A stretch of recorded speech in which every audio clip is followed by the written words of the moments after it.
아, 네, 반갑습니다. 침묵하는 사이에 또 자리를 많이 채워주셨네요.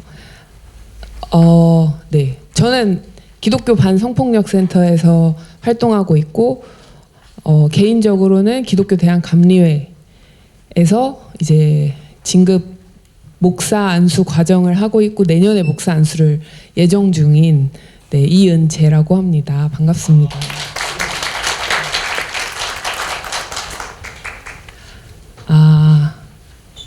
네.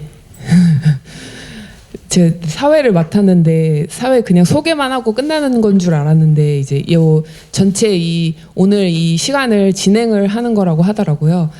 그래서 그냥 제 식대로 편하게 진행을 하겠습니다. 네, 그래도 괜찮죠? 네, 네. 편안한 마음으로 참여해 주시면 네, 감사하겠습니다.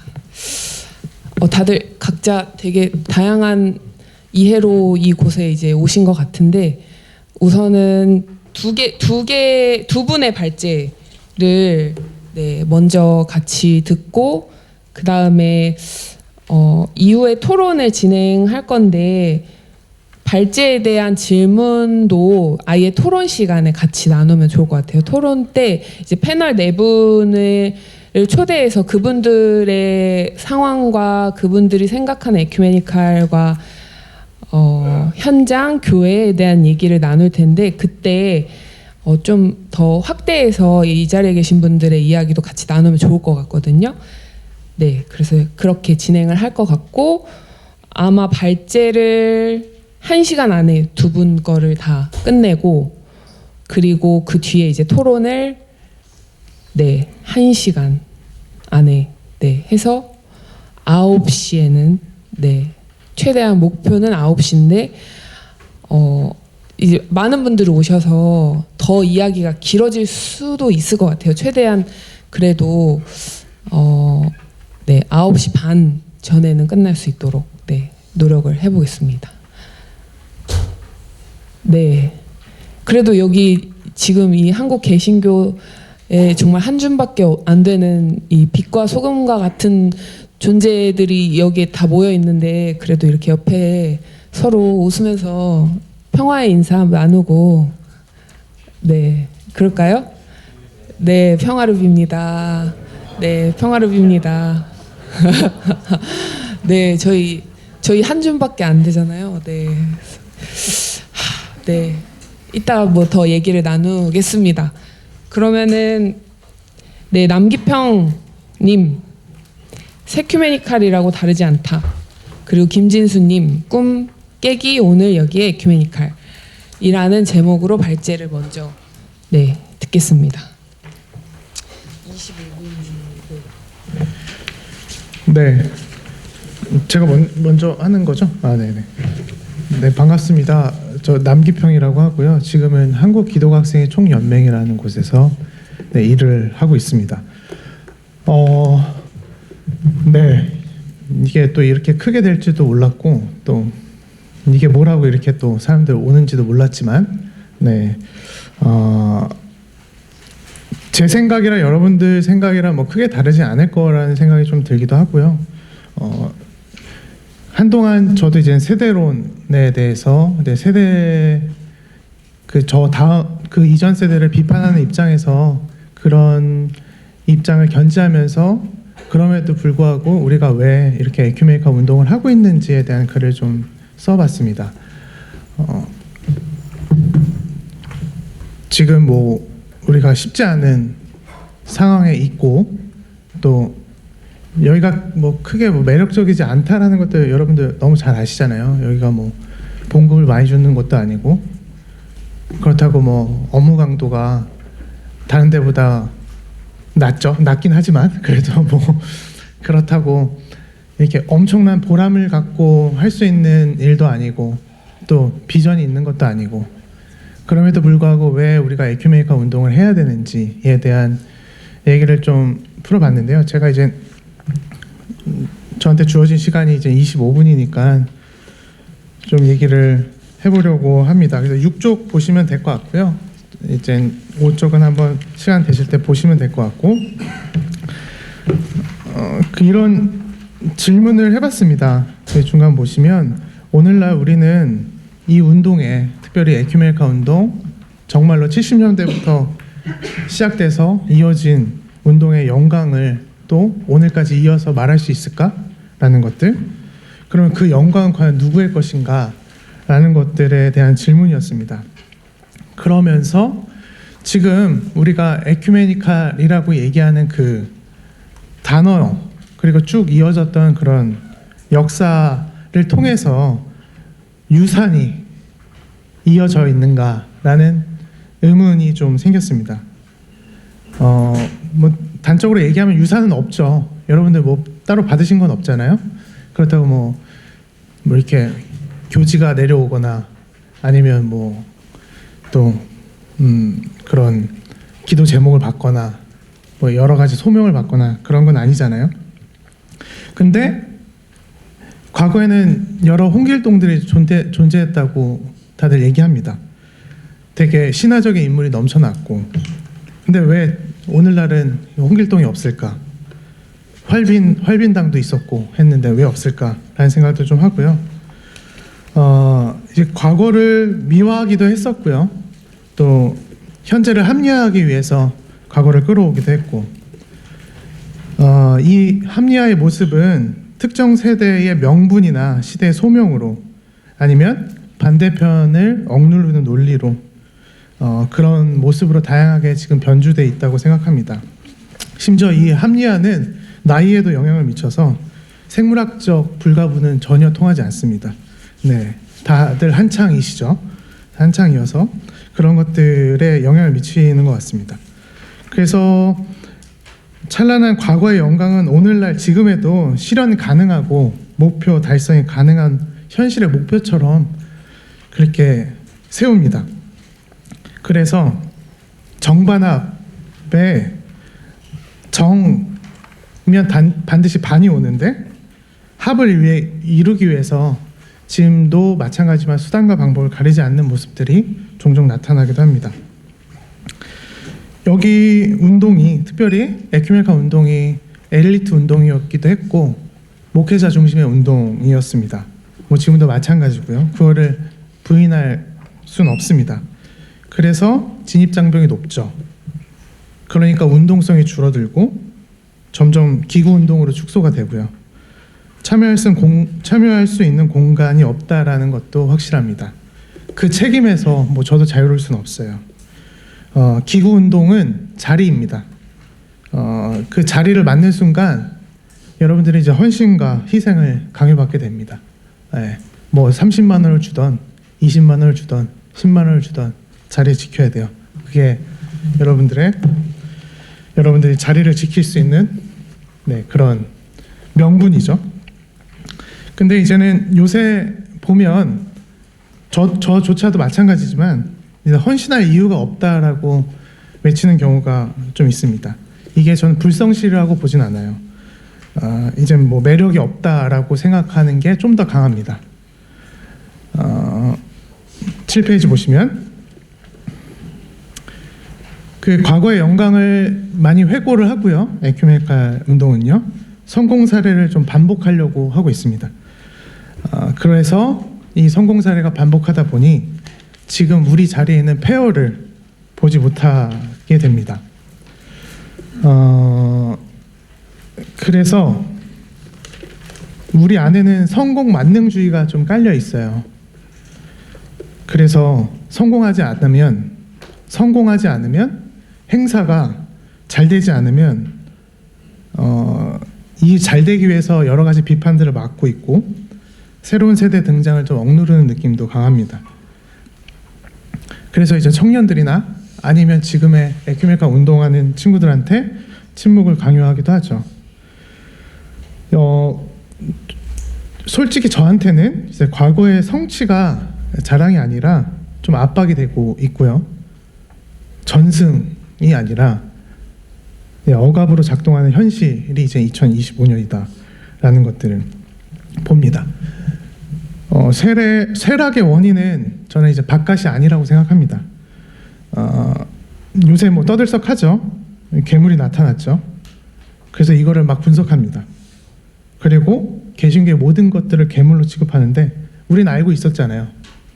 이거 뭐 예산일도 아니었고 우리가 뭐 개신교가 보수화되고 구화된다는 거 뭐 하루 이틀 일도 아니고 여러분들 알고 계셨잖아요. 이게 그냥 우리의 민낯이죠. 구화된 민낯이 새삼스럽지만 이제 그냥 개엄 이후에 이제 교회 밖에서 주목할 뿐이다라는 생각을 좀 합니다. 그렇다면 과연 한국 에큐메니칼 운동하는 사람들, 특별히 여기 이제 개신교의 좀 진보적인 사람들은 책임이 없는가, 여기에 대해서 책임이 없다고 생각하면 회피하는 거라고 생각합니다. 책임의 외부, 우리가 운동성이 줄어들고 이런 것들이 과연 외부에만 있는 건가 라고 했을 때는 저는 아니라고 봅니다. 가장 결정적인 이유는 기성세대가, 뭐 기성세대를 비판하는 것도 저도 요새 좀 지겨워요. 지겹긴 하지만 다음 사다리를 만들었지 않았다라는 생각이 좀 더 크고요. 그리고 지속 가능성에 대한 문제를 전혀 고민하지 않고 있다라고 생각합니다. 그러면 그 현재 폐허를 어떻게 설명할 수 있을까?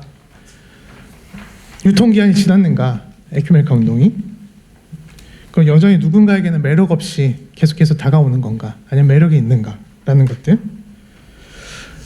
제가 봤을 때는 IMF 이후에는 한국 사회 변화 속도에 맞추기 위해서 교회, 특별히 에큐메니카 운동권이 되게 급급했다고 봅니다. 그것도 당연한 것이 새로운 이슈들이 점점 계속 나타나고 그거를 아젠다화해야 되고 운동으로 만들어야 되기 때문이죠. 근데 오늘날은 좀 다른 것 같습니다. 오늘날도 여러 이슈들이 나오지만 좀 이제 다음 세대, 특별히 다음 세대 말도 쓰기 좀 그렇지만 현재 운동하는 사람들 탓을 돌릴 때도 꽤 있는 것 같아요, 요새. 그리고 지금의 이제는 새로 에큐메니카 운동에 진입하는 친구들이나 아니 지금 한창 활동하고 있는 친구들이 무능하다, 경험이 없어서 지금 이렇게 에큐메니카 운동이, 그러니까 교회 말고요, 에큐메니칼 운동이 죽을 수도 있다라고 얘기하고 있습니다. 근데 저는 1997년, 1996년, 97년 그리고 지금까지 저는 이 에큐메니카 운동이, 그러니까 우리의 시간, 그 운동, 발전할 수 있는 운동이 고립돼 있다고 생각합니다. 그 30년의 시간 동안 우리는 폐허가 되어가고 있었다라는 생각을 좀 하게 됩니다. 8페이지 보시면요. 뭐 그런 얘기입니다, 쭉. 네, 3번. 유산이 없다. 그럼에도. 네, 제가 신앙이 좀 없어요, 원래. 신앙이 없고, 기도도 잘 안 하고, 또 하나님을 생각보다 많이 안 찾고, 그런데 신앙 얘기를 좀 하려고 하거든요. 네, 하다 보니 신앙 얘기를 하는데, 저는 에큐메니카 운동이 계승이 아니라 반복을 택했다고 생각합니다. 유산을 기록하지도 않았고 조직하지도 않았고 공유하지도 않았습니다. 그래서 소명이라는 단어 자체가 그냥 에큐메니카 운동을 생존하기 위한 언어로 그냥 남겨놨다라는 생각을 좀 하게 됩니다. 그래서 이 역전의 용사들에게 우리의 실패 아니면 여러 가지 운동의 지지부진한 모습은 그 예전에 홍길동 분들한테는 기회로 작용합니다. 우리는 더 잘할 수 있다라는 것들. 그래서 실패를 하면 안 됩니다. 우리 뺏겨요, 실패하면. 네, 이제 그분들이 가져가십니다. 더 잘할 수 있기 때문에. 그래서 그러면서 우리조차도 실패를 외부의 탓으로 돌리고 있는 거 아닐까라는 생각을 좀 하게 됩니다. 그렇다면 한국 에큐메니카 운동은 도대체 누구를 위한 운동인가라는 것들, 정신이라고 생각하는데요. 정신이 좀 있어야 된다. 에큐메니카 운동은 거듭남에서부터 시작한다라는 생각을 좀 하게 됩니다.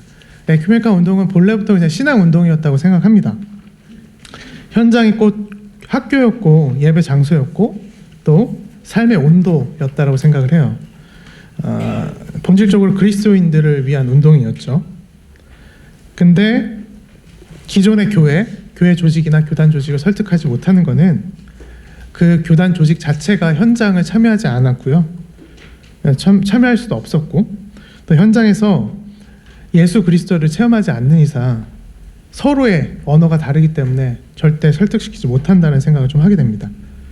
그래서 현장에 나와보지 않고 현장에서 예수님을 체험하지 않는 이상 설득시킬 재간은 없습니다. 이 방법도 우리가 좀 고민을 해봐야 될 것 같습니다. 교회란 공동체도 마찬가지라고 생각을 하고요. 그래서 에큐메니카 운동 자체, 지금 사회선교, 그리고 현장에서 예배드리는 것, 이 모든 것들이 서로의 언어가 맞지 않아서 절대 설득하지 못하는 그 이상한 그 장벽 하나가 있다라고 생각을 하게 됩니다.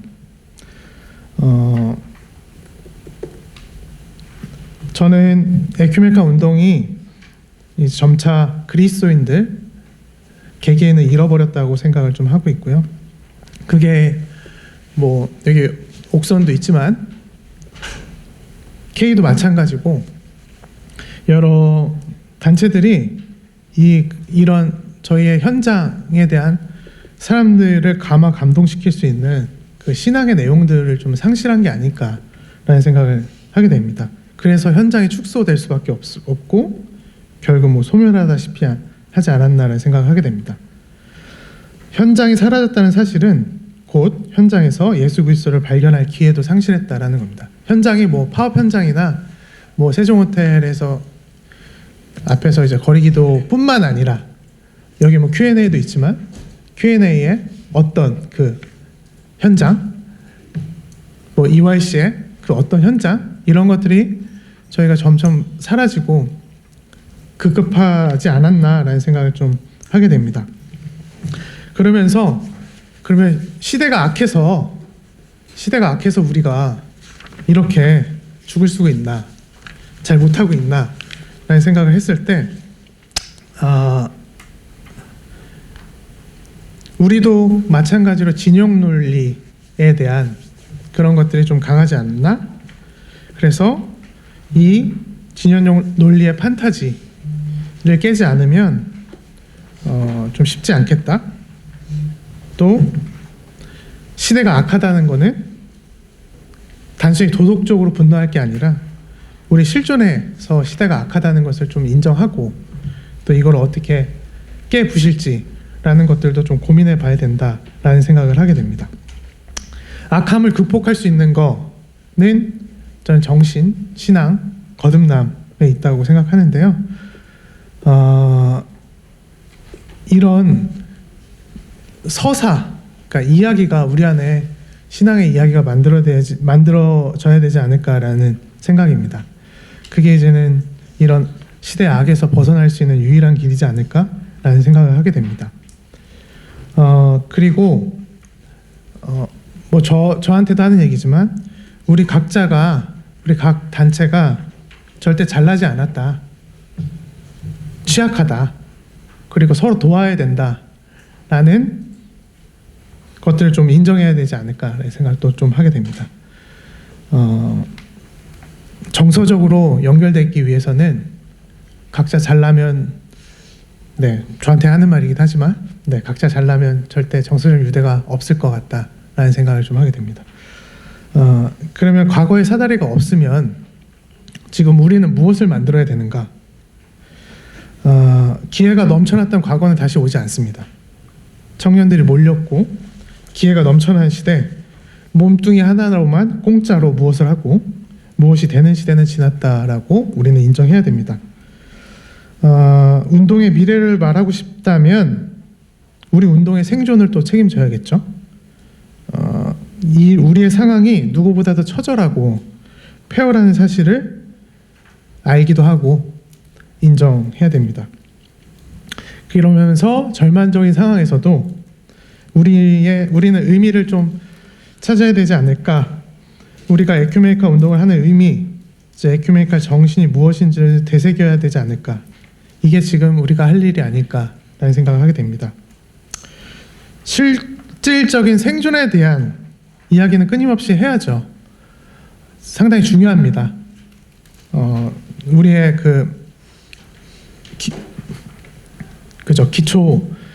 기본금도 못 받는 단체가 수두룩하고요. 이런 조직을 유지하기 위해서 봉급부터 깎고 뭐 이런 것들은 네 이야기를 끊임없이 해야 되지만 자존심 싸움도 계속 해야 된다라는 생각을 좀 하게 됩니다. 그래서 이 소명이란 단어를 좀 생존이란 단어보다는 우리 현실의 언어로 번역해서 어떻게 하면 지금 우리가 이 상황을 돌파해 나갈까라는 소명으로 좀 받아들여야 되지 않을까라는 생각을 하게 됩니다. 12쪽 보시면요. 이제 한국 에큐메니카 운동은 더 이상 세큐메니안이라고 썼습니다. 세큐메니안들의 자생적 지평을 제공하지 않습니다. 뭐 이거는 인정해야 될 것 같은데요. 지금까지 우리의 운동이 이 시대에 적응하지 못했기 때문이라고 생각합니다. 문제의 핵심은 대안이 없거나 방법이 없다는 데 있는 것이 아니고요. 이제는 우리도 다르지 않습니다. 우리가 우리의 설 자리를 스스로 마련하지 않았다라는 것들을 우리도 고민하고 인정해야 되지 않을까 생각합니다. 우리도 이제 모색해야 되고 우리도 찾아야 된다라는 거죠. 언제까지 남탓만 하고 있을 땐 아니다라는 겁니다. 근데 다르지 않습니다. 우리도 방관하는 거, 또 책임을 외면하는 이들이 만들어낸 결과이기도 하지만 이 악한 시대에서 우리는 역할을 해야 됩니다. 좀 어렵죠. 어렵고 처절하기도 할 거고, 지금 우리들은 외부의 적뿐만 아니라 내부의 관성과도 싸워야 되는 입장이기도 하죠. 길들여짐을 거부하는 것들, 그러면서 대안을 만들어내는 것들은 뭐 쉽진 않을 겁니다. 그럼에도 불구하고 네 거듭나야 된다라고 생각하는데 네 희망이 안 되죠. 네 그런데 그러면 에큐메니카 정신이 무엇이냐라는 것들, 그러면 우리의 신앙이 무엇이냐, 우리의 신앙의 이야기가 무엇이냐, 우리 운동으로서의 정체성, 그리고 나조차도 우리의 운동에 감동 감화가 없다면, 또 이런 사역에 울림이 없다면 좀 우리는 좀 고민해야 되지 않을까요? 이제 그만두거나 아니면 이 돈도 많이 못 받지만 그럼에도 불구하고 그렇게 계속 갈 건지, 이 관성에서 벗어나지 못하면 저는 우리가 한 발짝도 나가지 못한다고 생각합니다. 그냥 그 시대에 사생아일 뿐이다 라는 생각을 좀 하게 됩니다. 만약에 여러분들이 지금 종료 버튼 앞에 서 있다면요, 고민해 보시기 바랍니다. 종료 버튼 누르고 가셔도 되고요. 누구도 탓하는 사람 없습니다. 여기는 그런 곳이니까. 그런데 누르기 전에 한번 곰곰이 생각해 보고, 그럼에도 내가 이 처절한 곳에 남아서 무언가를 좀 해보겠다 라면 제자리에 돌아가서 거듭나시면 될 것 같습니다. 그게 뭐 보장해 주진 않죠. 생활을 보장해 주거나 뭐 미래를 보장해 주진 않습니다. 그러면 다시 한번 시작해야죠. 옛날 에큐메니칼이랑 다르다는 것들을 좀 보여줘야 될 것 같고, 그 세큐메니칼이 뭔지 뭐 이런 것들도 좀 보여줘야 되지 않을까라는 생각을 좀 하게 됩니다. 뭐 과제는 되게 산적하게 많고요. 할 일도 많긴 합니다. 근데 그거는 이제는 우리들의 몫인 거죠. 네, 이상입니다. 네, 고맙습니다. 제가 이 포럼을 시작하기 전에 이 포럼이 어떻게 시작됐는지, 왜 하는지 이런 거를 얘기를 안 하고 그냥 바로 시작한 것 같아요. 그래서 너무 죄송하고, 그래서 짧게 이 포럼을 여기 이제 다 오신 이유들이 다 있을 거 아니에요. 그래서 저희가 이제 이 포럼을 계획하게 된 어떤 배경에 대해서 짧게 이야기를 드리고, 그 다음에 이제 진수님 발제를 듣겠습니다. 저희 이번 포럼은 뭐 아시는 분들도 계실 것 같고 모르시는 분들도 계실 것 같지만, 지난 이제 몇 월 달이었죠? 6월 말 7월 NCCK 총무선거, 이 사태를 지나면서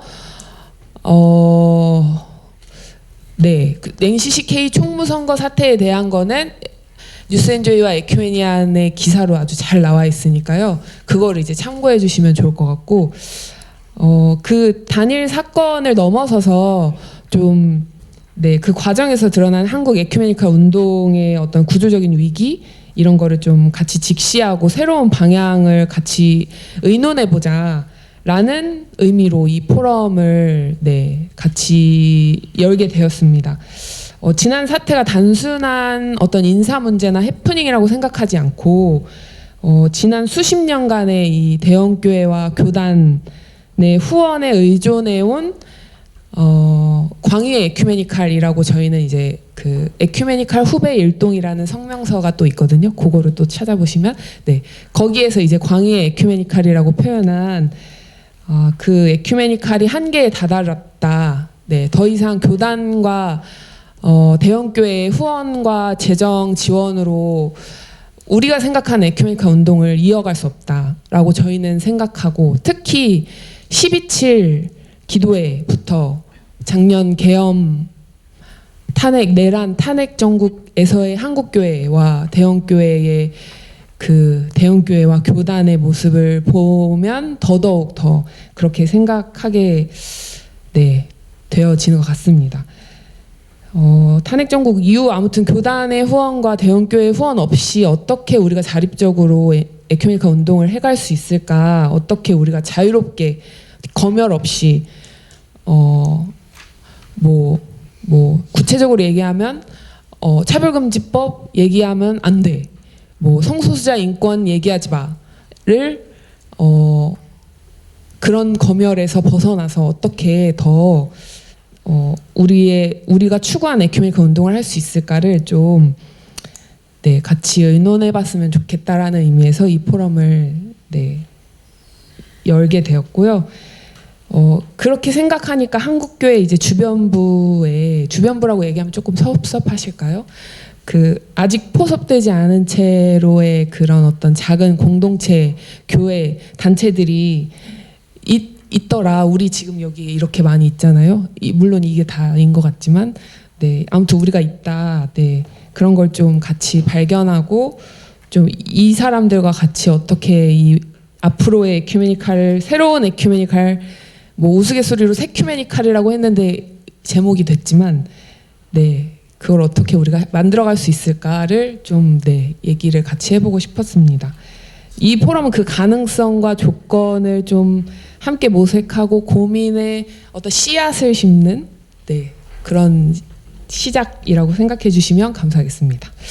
그 포럼 보도하시는 그 기자님들께 좀 죄송하지만 발제 중심으로 좀 취재를 해주시고, 그리고 나중에 토론할 때는 패널 분들의 발언을 중심으로 실어주시고, 그 다른 참여하시는 분들 거는 발언을 만약에 꼭 싣고 싶으시다면 그 다 끝나고 그분께 찾아가서 좀 동의를 구하시고 실어주셨으면 좋을 것 같습니다.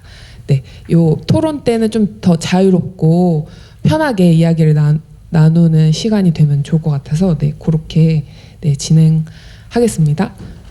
네, 그러면 이제 진수님의 발제, 네, 꿈 깨기 오늘 여기에 에큐메니칼 네, 듣고 그 다음에 토론으로 네, 바로 이어서 가겠습니다. 네, 와주셔서 감사합니다. 오늘 제목은 꿈깨기입니다. 꿈깨라 할 때 그 꿈깨기인데요. 다른 의미도 있으니까 발제지 같이 읽어 내려가면서 살펴보겠습니다. 특히 저는 EYCK라고 하는 한국기독청년협의회에서 일하고 있습니다. 그래서 이 이야기의 맥락이나 배경이 조금은 여러분이 관심하고 있거나 참여하고 있는 현장 에큐메니칼보다 좀 더 기구적이고 관료적일 수 있다는 점만 먼저 말씀드리고 읽어 내려가겠습니다. 작년 10월 한국기독교회관 508호에 입주한 에큐메니칼 단체 실무자들이 내기를 하나 했습니다. 12.7 보수 기독교 연합 예배에 과연 얼마나 많은 인원이 참여할 것인가를 둔 점심값 내기였습니다. 기준은 KBS 뉴스 보도였고 저희 기준 인원은 50만 명이었습니다. 이거보다 더 모이냐 덜 모이냐를 가지고 내기를 했죠. 저는 50만 명 넘을 것으로 예상했고 제가 점심값을 냈습니다. 예상보다 적게 모였으니까 기쁘게 밥을 살 수 있을 줄 알았는데 아니었습니다. 경찰 추산 23만은 다들 아시다시피 실제 참여자보다 훨씬 적습니다. 기도회 전후 약 127억의 헌금이 모였다고 해요. 그 헌금을 사랑의 열매에 기증했다고 합니다. 사회 문제 해결을 위해서요. 생각해 보십시오. 동성애 확산을 막기 위해 모인 수십만의 개신교인과 성혁명 저지를 위해 모은 막대한 금액을 막연했던 한국교회 보수화를 수치로 확인할 수 있던 순간이고, 에큐메니컬 운동이 처한 현실과 극명한 대비가 뇌리에 깊이 남은 순간이었습니다. 개신교 내에서 중요한 입지를 차지하고 있는 어떤 연구기관은 개신교 내 극우에 대해서 긴 시간 동안 수차례 연구하고 발표하고 있습니다. 매 연구 결과를 발표할 때마다 이런 얘기를 해요. 개신교인과 전체 국민의 극우 성향이 비슷한 수준이다. 그러니까 사회 내 극우하고 개신교 내 극우하고 비율은 크게 다르지 않다. 그러니까 개신교가 극우의 온상이라고 하는 사회적 인식은 과장된 측면이 있다라는 결과를 계속 내놓습니다. 이 연구들은 그냥 목사님들이 자기들끼리 한 게 아니고 전문 서베이 기관에 맡겨서 한 거거든요. 꽤 신뢰할 만한 통계일 텐데 왜 저는 그들이 누리는 낙관을 체감하지 못할까요? 제가 느끼는 절망감과 저분들이 느끼는 절망감의 무게가 같을까요? 49.42에 환호하는 사람들과 0.97에 좌절하는 내가 같은 대오에 설 수 있을까요? 우리는 한 테두리에 묶일 수 있을까요? 진보적 개신교, 에큐메니칼이라고 하는 두루뭉술한 단어 안에 나란히 서 있을 수 있을까요? 우리는 우리가 될 수 있을까? 우리는 같은 꿈을 꿀 수 있을까? 지난번 얘기하신 그 성명서에서는 한국 에큐메니칼 운동이 현재 두 갈래로 나눠져 있다는 것을 천명했습니다. 교단 정치로 돌아가는 이른바 광의 에큐메니칼이 그 하나고, 거기에 포섭되지 않는 종류의 여기 모인 분들 같은 에큐메니칼 운동이 또 다른 갈래입니다. 이 포럼은 광의 에큐메니칼이 갖는 한계를 보다 명료히 파악하고 그 한계 위에서 시작될 새로운 에큐메니칼 운동의 초안을 함께 논의하는 것을 목표로 합니다. 그래서 제 발제는 오늘날 에큐메니칼 운동의 현실을 좀 정직하게 둘러보고 새로운 에큐메니칼 운동을 위한 몇 가지 제언을 하고자 합니다. 먼저 꿈깨기보다 정직하게 둘러보기입니다. 꿈깨기, 꿈깨라 할 때 그 꿈깨기인데요. 먼저 에큐메니칼 운동을 좀 세 종류로 나눠보겠습니다. 제 경험에 따르면 에큐메니칼 운동은 크게 세 층으로 나눠 있습니다. 첫째는 교단 정치로서의 에큐 운동이고, 둘째는 국제 정치로서의 에큐 운동이고, 셋째는 의제 및 현장 운동으로서의 에큐 운동이라고 할 수 있겠습니다. 세 층이는 일종의 스펙트럼이자 서로의 교집합을 갖고 있습니다. 이상적인 차원에서 세 운동은 수직 관계가 아니라 수평적 관계고 상호 보완적입니다. 현장 에큐메니칼 운동은 여러 의제들을 이제 참여하고 또 계속 주체적으로 해나가면서 얽히면서 현장의 역동성을 만들어냅니다. 또 교단 정치로서의 에큐메니칼 운동은 공교회 조직으로서 각 교단 및 교회들과 소통하면서 그게 발생한 현장 운동의 역동성을 공식적인 언어로 다듬어서 선언하거나 현장 운동을 위한 우산과 각 교단 및 교회들과 소통하면서 현장 운동을 위한 우산과 틀거리를 제공합니다. 국제 에큐메니칼 운동을 통해서 국내 맥락, 이슈, 사건 같은 것들을 해외 교단 및 협의회들과 공유하면서 다양한 국제 연대를 구축합니다. 이러한 관계망을 바탕으로 현장부터 국제까지 안정적으로 이어지는 게 좀 총체적인 에큐메니칼 운동이라고 할 수 있겠죠. 우리나라 에큐메니칼 운동의 역사에서 새 에큐메니칼 그 관계망이 선순환하던 시기는 역사적으로 우리 사회가 군부 독재 아래 놓였던 시기와 기회를 함께합니다. 교단 정치 에큐메니칼 운동은 JPIC, 생명, 정의, 평화 이런 가치인데요. 이 JPIC 운동을 위한 우산과 요람 역할을 자처했고, 현장 운동으로서의 에큐메니칼 운동은 그 전위로서 민주화 운동의 최선에 나서거나 노동 빈민 도시 운동을 이어갔습니다. 국제 정치로서의 에큐메니칼 운동은 혼란스러운 국내 상황을 국제사회에 알렸고, 국제 성명과 연대 등을 통해서 직간접적으로 에큐메니칼 운동과의 연대를 이어갔습니다. 하지만 과거는 지나갔으며 각 영역 간의 괴리가 심화되고 있는 것이 현실입니다. 국제무대, WCC, 아시아교회협의회 이런 단체들에서 활동하는 사람들은 따로 있는 것 같아요. 현장 에큐메니칼 운동을 하는 사람들도 따로 있고, 교단 안팎을 오가면서 활동하는 사람들은 서로 다른 에큐메니칼에 대한 이해를 가지고 활동하면서 그 서로 다른 차이를 공유하고 온도를 맞춰갈 기회는 그다지 주어지지 않습니다. 이러한 관계의 단절과 더불어서 실질적인 운영의 어려움도 동시에 마주하고 있습니다. 교단 정치로서의 에큐메니칼 운동의 위기는 더 이상 미래의 일이 아니죠. 국제 에큐메니칼 운동 또한 에큐메니칼 겨울이라고 흔히 하더라고요. 에큐메니칼 빙하기라고 부르는 사람도 봤습니다. 현장 운동하는 단체들 또한 미래를 늘 걱정할 수밖에 없는 것이 현실입니다. 본장에서는 이러한 위기가 본격적으로 발생한 시기를 87 이후, 보다 엄밀하게는 1988년 이후로 전제하고 약 40년간 해결되지 않은 문제들을 살펴볼 것이고, 보다 쉬운 이해를 위해서 교단 정치로서의 에큐메니칼 운동하고 국제 정치로서의 에큐메니칼 운동을 앞에 언급한 광의의 에큐메니칼로 묶어서 설명하겠습니다. 먼저 광의의 에큐메니칼의 현실입니다.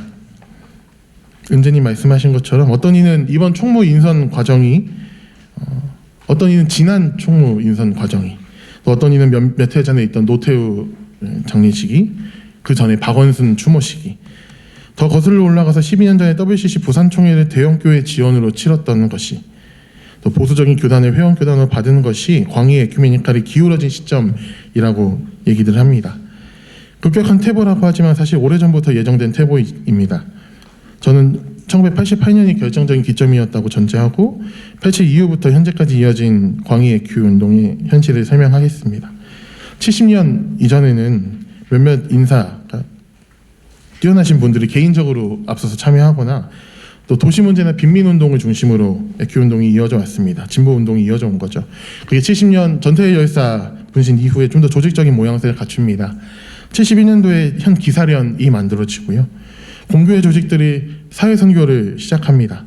그 당시 소개됐던 게 하나님의 선교 신학하고 민중신학들이 연구되기 시작합니다. 이런 자산들을 바탕으로 당시의 광의 에큐메니칼 운동은 한국 민주화 운동의 중요한 우상과 요란 역할을 했습니다. 종교라는 특수성이 제공하는 안전성과 더불어서 세계교회나 또 아시아교회 협의회 같은 그런 국제 네트워크가 한국 에큐메니칼 운동의 메시지를 세계에 알리고, 또 그 당시 군부 정권, 특히 유럽과 미국 베이스가 있기 때문에 군부 정권의 감시자 역할을 충분히 했습니다. 국제 에큐 운동의 역할은 국내 에큐 운동의 재정적인 지원자였다는 점에서도 중요합니다.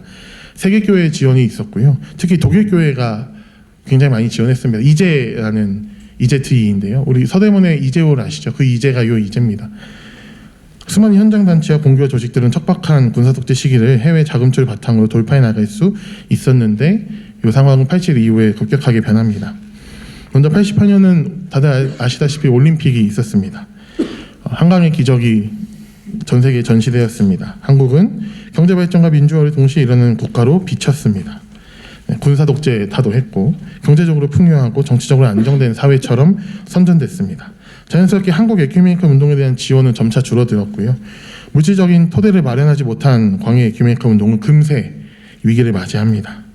92년도에 NCCK에 대한 해외 지원이 완전히 중단되었다고 해요. 그 이후로는 사업 프로젝트, 우리가 지자체 정부에 내서 프로젝트 따는 것처럼 재정을 지원받기 시작합니다. 보다 본격적으로 광의 에큐메니칼 운동의 위기, 특히 재정적 위기가 가시화되기 시작합니다. 이때부터 NCC 재정 구조는 회원교단 분담금에 의존할 수밖에 없었고, 지금도 이 구조는 하나도 변하지 않았습니다. 또 동시에 88년도에는 88 선언이라는 것이 있었습니다. 민족의 평화와 통일에 대한 한국교회 선언이 길 건너에 있는 종로 연동교회에서 발표됐습니다.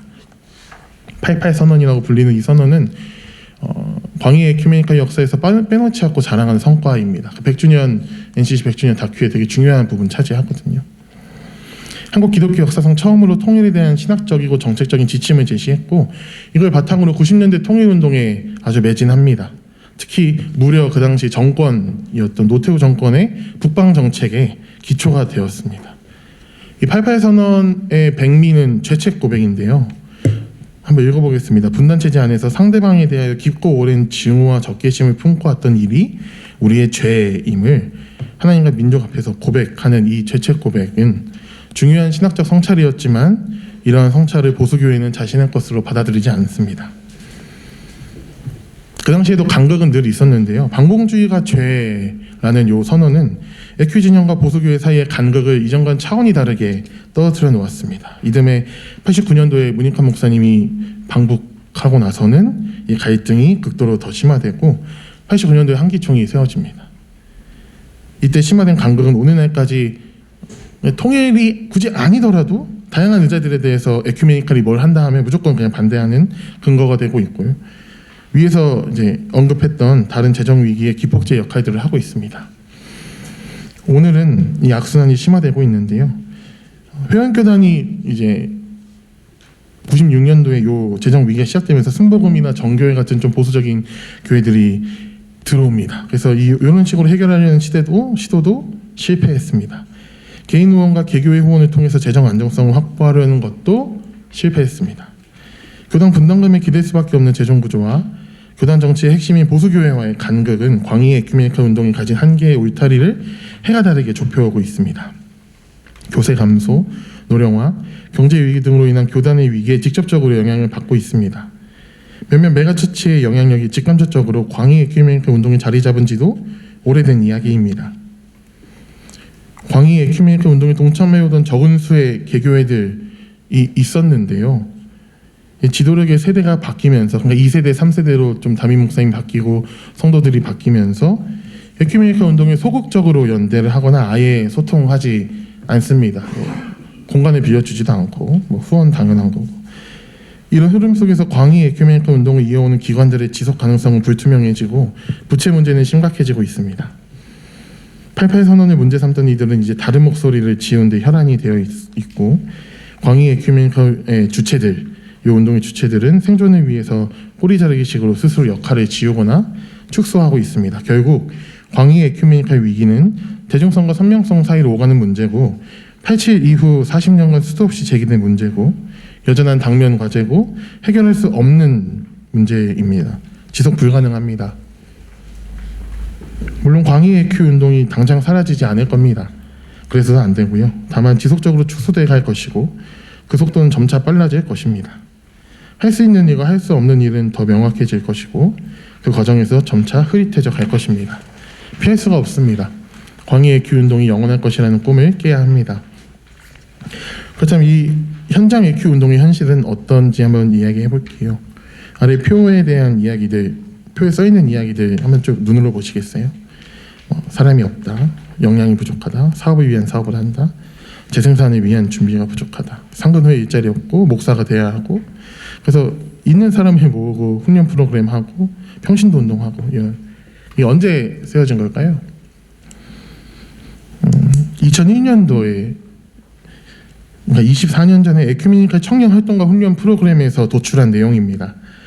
2001년뿐 아니라 87년 이후 에큐 운동, 또 95년도가 통일 희년으로 굉장히 중요하게 90년대 운동의 정점에 있고, 95 이후에 어려워지다가 IMF 맞고 굉장히 힘들어지거든요.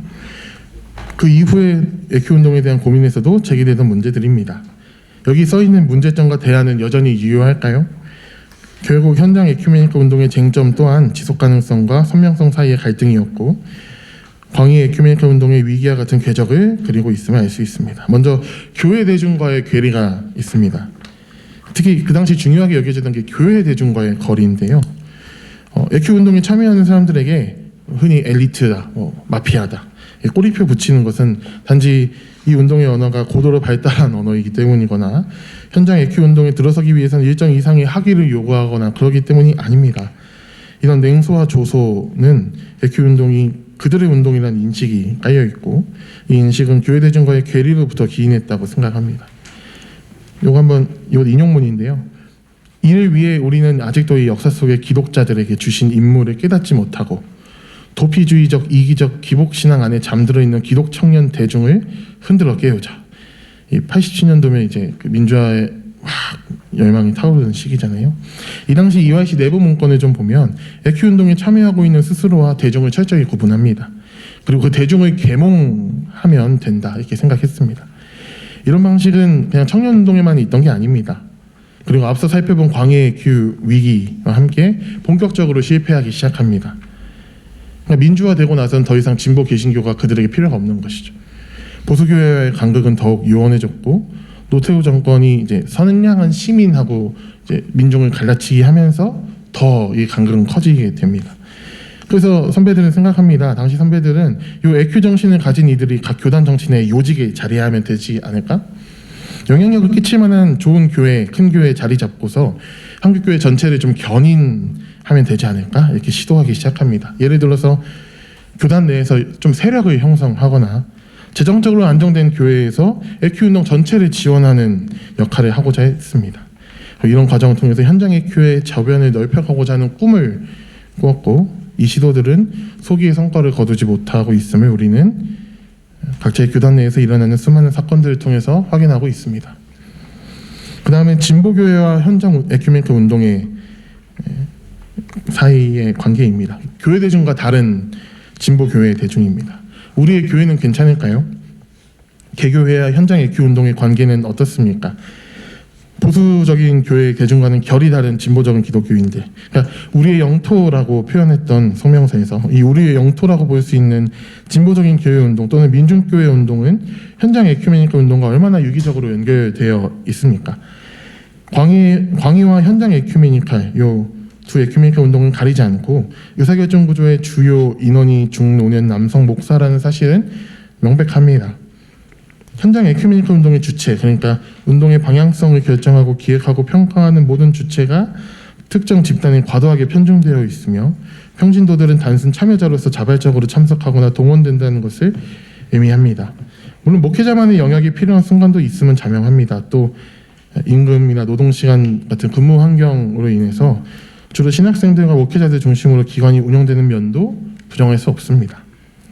그럼에도 우리는 현장 에큐메니컬 운동이 평신도 지도력을 길러내는 데 충분한 시간과 자원을 투자했는지, 평신도들이 가진 전문성에 대해서 충분히 인정했는지, 그 기회는 충분히 지어졌는지, 저 위에 개혁과제 발굴하기에서 언급된 라이센스 필요라는 구조적인 문제를 해결하기 위해서 어떤 노력을 기울였는지, 여러 가지 이유로 교회의 에큐메니컬 운동을 목사들의 운동으로 축소하지는 않았는지 살펴봐야겠습니다.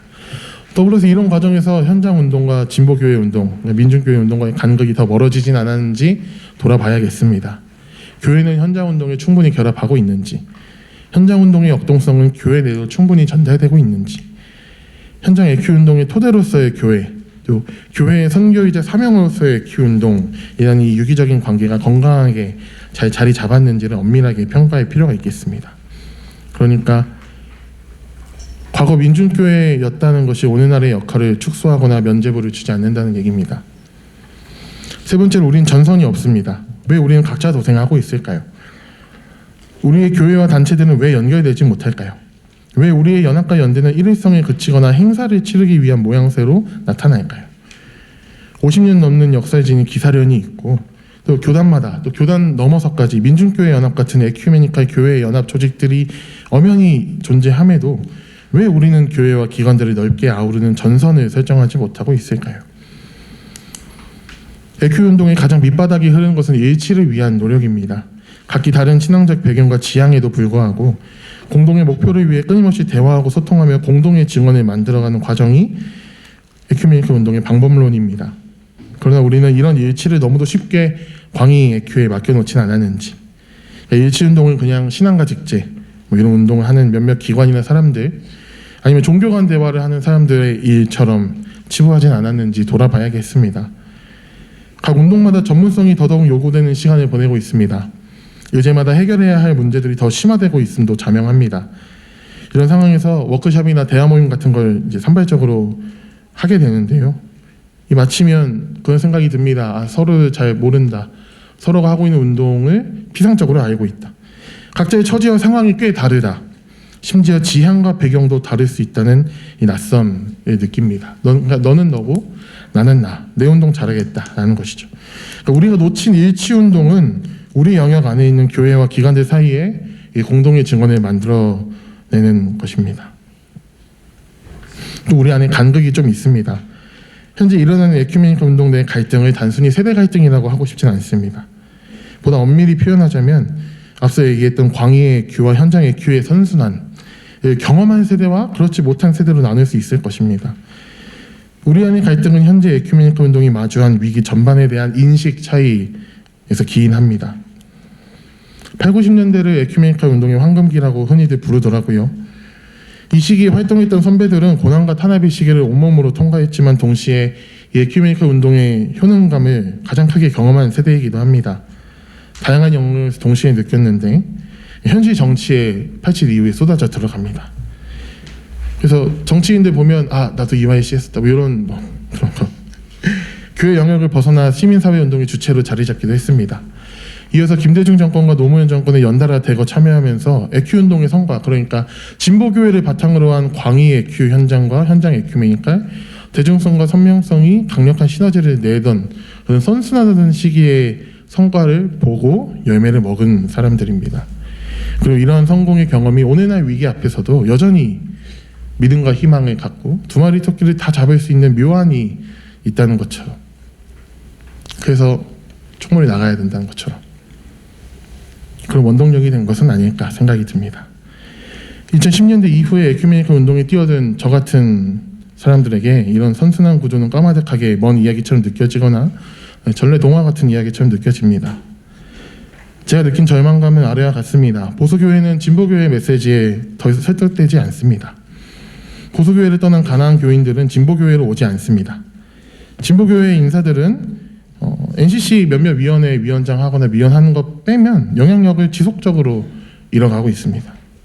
수많은 단체와 교회들은 우리는 수명이 다 있다라고 자평하면서 자연사를 기다리거나 이제 막 생겨난 교회와 기관들은 척박한 토양 위에 간신히 버티는 중입니다.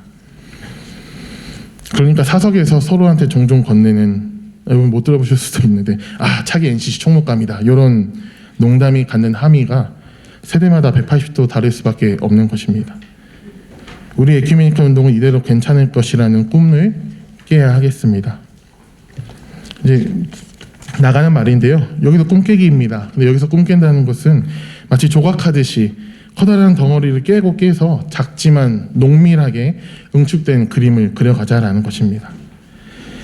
그럼에도 불구하고 꿈꾸는 것을 멈출 수는 없습니다. 에큐 운동이 제시해야 할 꿈은 보다 명확하게 다듬어진 꿈입니다. 하나님 나라, 하나님의 선교에 동참 같은 커다란 개념의 덩어리를 깨트립시다. 그래서 꿈의 크기가 좀 작아진다고 해도 정말 우리가 가져야 할 그 정수를 찾아가고 그 과정과 결론은 다른 것이 아니라 우리의 것, 우리의 영토 안에서 발견해야 합니다. 이 아래에서 미약하지만 새로운 에큐메니컬 운동, 세큐메니컬을 위한 미약한 제안 세 가지 층위에서 다루겠습니다. 먼저 점입니다. 토대를 세워야 합니다. 우리의 토대는 12.7 집회에 참여하는 교회 위에 세울 수 없습니다. 또 우리의 토대는 신학교나 목사들 사이에 세울 수 없습니다. 우리의 토대는 교회 위에, 작지만 명확한 지향과 역동성을 가진 교회들 위에 세워야 합니다. 우리 교회라고 부를 수 있는 작고 튼튼한 공동체들을 세워가는 것을 멈춰서는 안 됩니다. 새로운 교회들의 등장을 환영해야 하고 이미 세워진 교회들의 갱신을 응원해야 합니다. 확장을 포기해서는 안 됩니다. 전도가 나쁜 게 아니거든요. 자연스러운 노령화나 교인 감소를 그냥 그러려니 하고 주저앉아 있어도 안 됩니다. 이 포럼의 취지문에 써 있는 것처럼 교세나 권력은 미미하지만 에큐메니컬 신앙을 붙들고 살아가는 작고 선명한 교회 공동체들과 고난 현장을 지키며 버티고 있는 사회선교 단체들, 목회자 평신도 활동가의 길을 함께 걸어가야겠습니다. 이 점들을 지속적으로 연결해야겠습니다. 우리의 교회와 우리의 현장은 더욱 충분히 연결되어야 합니다. 앞서 토대라고 표현했다고 해서 교회와 기관의 관계가 일방적이어서는 안 되는 법입니다. 현장 의제 운동 또한 교회의 사명이자 선교의 수행으로서 존재해야 합니다. 이는 어느 한쪽의 노력과 시도로만 가능한 것은 아닙니다. 서로가 세워져야 할 것입니다. 현장의 언어가 충분히 교회의 언어로 설명되어야 합니다. 교회의 역량이 충분히 현장으로 이어져야 합니다. 그래서 이 선들을 넓혀서 면을 만들어 갑시다. 일치운동이 필요합니다. 다른 말로 표현하자면 우리의 전선을 형성하고 우리의 대오를 만들고 공동의 증언을 고백해야 합니다. 우리의 맥락에 맞는 일치운동을 전개해야 합니다. 산재한 차이들을 내버려 두지 맙시다. 더 많이 대화하고 더 많이 연결됩시다. 지속적이고 장기적인 연구와 대화를 통해서 공동의 증언을 만들어 갑시다. 교단을 뛰어넘어 같은 지향의 교회들이 만난다면, 더 많은 사회선교단체들이 연결된다면, 그리고 보다 선명한 가치를 함께 고백할 수 있다면 우리를 뛰게 하고 벅차게 하며 견딜 수 있게 하는 새로운 에큐메니컬 운동을 꿈꿀 수 있을 것입니다. 종합하자면 우리의 범위를 다시 설정합시다. 우리의 대중을 다시 설정합시다. 우리의 토대를 다시 설정합시다. 우리의 연결을 다시 설정하면서 이 지속 불가능한 에큐메니칼이라는 거대한 대리석 덩어리를 깨트립시다. 우리의 에큐메니칼을 조각해야 합니다. 오늘 우리 입장에서 깨트려서 오늘 여기 새로운 에큐메니칼 운동을 만들어 갑시다. 끝내겠습니다. 남기평님의 발제 제목과 같이 사실 다른 이야기가 아닙니다. 똑같은 이야기 한 것입니다. 완전히 새로운 시도는 아닙니다. 여태까지 수없이 많은 개혁 과제와 대안들이 나왔고 또한 본 발제 또한 완전히 새로운 제안은 사실 없습니다. 다만 출발점을 명확하게 살피자. 또 오늘 여기서 다음 에큐 운동의 한 장을 써내려가자는 것입니다. 우리를 좀 더 명확하게 하자. 또 우리가 가진 것을 잘 헤아리고 그 위에서 출발하자는 것입니다. 명백한 위기 상황 다들 그렇게 느끼고 계실 거라 생각합니다. 이 위기 상황으로부터 비롯된 절박함으로 이전과 같을 수 없고 같아서도 안 된다는 단호함으로 이전의 실수들을 반복하지 않겠다는 면밀함으로 새로운 에큐메니카 운동을 시작합시다. 시간이 좀 넘었습니다. 죄송합니다.